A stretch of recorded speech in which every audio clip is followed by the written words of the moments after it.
ನಿಮಿಷದಲ್ಲಿ ಅದು ಕೈಗೆ ಬಂದ್ಬಿಡುತ್ತೆ. ಅದು ಕೂಡ ಅದ್ಭುತ ಆನಂದ. ಅದರಿಂದ ಆದ ಸಹಕಾರ ಇನ್ಯಾವುದರಿಂದನೂ ಅಲ್ಲ. ಸ್ವಚ್ಛತೆ ಅಂತಂದ್ರೆ ಇಡೀ ಬೆಂಗಳೂರಿನಲ್ಲಿ ಕಸದ ರಾಶಿ ನೀವು ನೋಡ್ತಾ ಇದ್ದೀರಾ. ಒಂದು ತಿಳ್ಕೊಳ್ಳಿ, ಏಕ ಬಳಕೆ ಆಗುವಂಥ ಪ್ಲಾಸ್ಟಿಕ್ನ ನಾವು ಬಿಡಬೇಕು. ಅದೇನು ಅಂತಂದ್ರೆ ಸಿಂಗಲ್ ಯೂಸ್.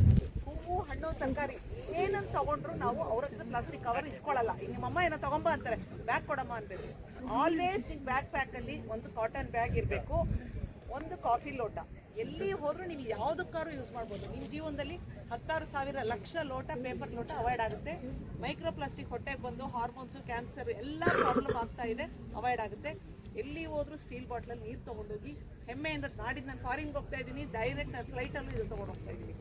ಅದನ್ನು ನಾವು ಮಾಡ್ತಾ ಹೋದರೆ ಅಷ್ಟು ಪ್ಲಾಸ್ಟಿಕ್ ತ್ಯಾಜ್ಯ ಅವಾಯ್ಡ್ ಆಗುತ್ತೆ. ನಮ್ಮ ಆರೋಗ್ಯ ಉಳಿಯುತ್ತೆ, ಪರಿಸರ ಉಳಿಯುತ್ತೆ, ಕಸದ ಮಾಫಿಯಾನೇ ಬೇಡ, ಸ್ವಚ್ಛ ಸುಂದರವಾಗಿ ಉಳ್ಕೊಂಡಿರುತ್ತೆ.